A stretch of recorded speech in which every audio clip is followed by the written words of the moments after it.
Hey everybody, I hope you're having a fantastic day. And I've got another Microbit product for you. And I was kind of chastised a little bit for not telling you guys a little bit more about the Microbit. And I'm going to do that as I'm taking this thing apart. Basically, the Microbit was developed by the BBC. And the BBC has a big history of developing hardware back since the 80s, where they would develop their BBC Micro computers. And so a few years ago, they came out with an initiative to put 1 million Arduino type boards in the hands of every, what they call year 7, 11 and 12-year-old student in the country. And since then, this product has been available commercially, and it's used all around the world in schools. And I think it's a very, very cool platform. So this is the Keyestudio KS0456 kit, and I'm going to take a look. So before we get too much into this stuff, I'm going to grab out the Microbit, because you can buy this board for about $18. And so it's definitely more expensive than an Arduino, but the platform is what makes this powerful. So let's take a look at this real quick. I have the hook blade out for some reason.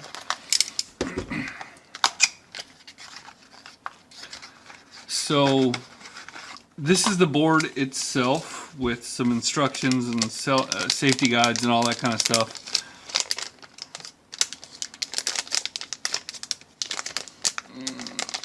I might be ripping this bag.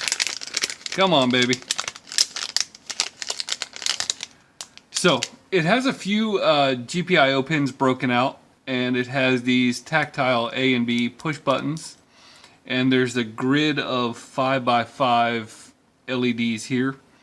And this little edge connector is made to be clipped on with alligator clips. So for little kid projects and stuff like that, you don't have to use little DuPont wires. You can use the alligator clips. And if we flip it over here, it has battery management built in, and the micro USB and a reset button, and then the chip. I actually forget what the chip is on this thing. I'll have to look that up for you. I'll put that on the screen.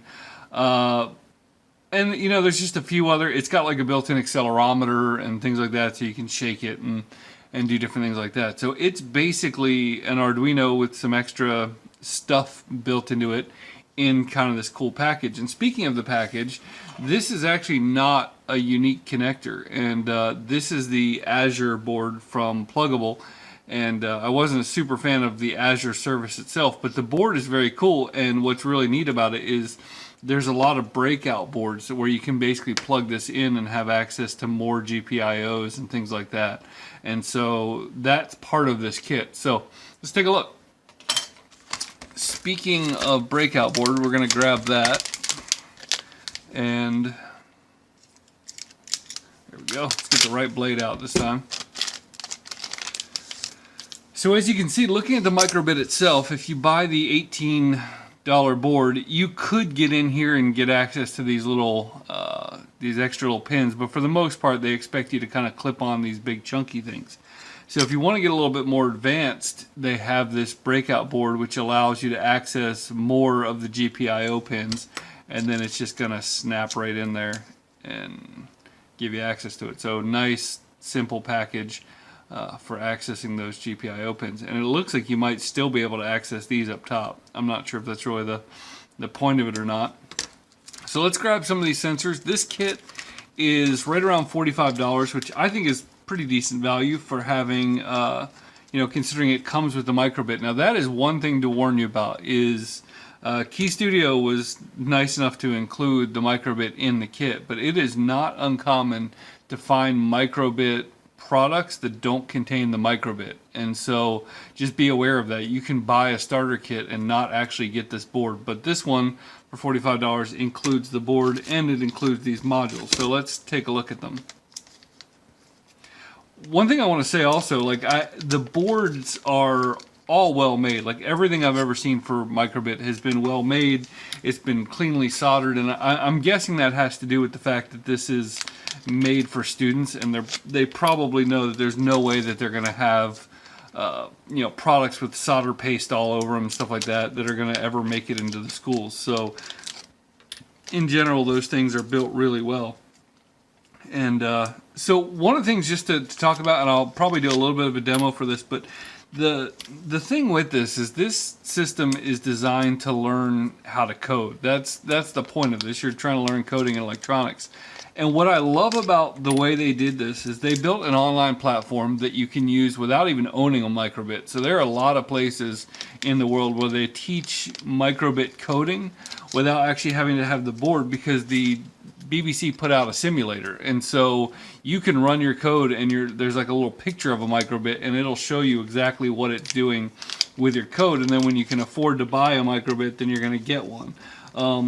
And so that's very cool. And they use the typical Scratch looking drag and drop interface. And one of the things I really like about their interface is when they're trying to teach you, they unclutter the interface, and basically there aren't things on the screen that you don't need. And going even beyond that, once you have learned how to program using the drag and drop, the code blocks, and learning the basics of the language, you can flip over and both see what you've done in real code, but then you can go and write your own code. So very, very cool platform, and I think it's probably the best out there for teaching kids to code in terms of the actual IDE experience. So this is a white LED, and it has a couple of ground connectors and a couple of signal connectors and a couple of VCC connectors. And one of the things, these are kind of made to be daisy chained together, which I'm guessing is why they have two grounds and two signals and all that kind of stuff on there. This is a TEMT, which I always forget what that is. That's not, it sounds like a temperature, but I don't think that's a temperature. That is it says it's a light module. Yeah, it says a light module, so I'm guessing some kind of photocell. This is a tactile push button, so another push button. This looks like an RG. Oh, this is a microphone module, a teeny tiny little screw thing there to adjust the sensitivity on the microphone. You've got a touch sensor right here. This is a PIR, so motion detector.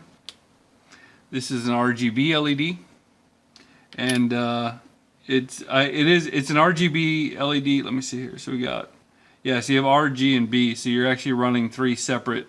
It's not like a controllable one. You're running RG and B on there. So, and then this looks like a sound module. So this, I think, is a speaker. So you have some things that can basically extend the microbit and allow you to do some more things with it. You've got your micro USB cable, and then these are actually, they're pretty decent quality alligator clips here. And so overall, that's what you get in the BBC Microbit kit.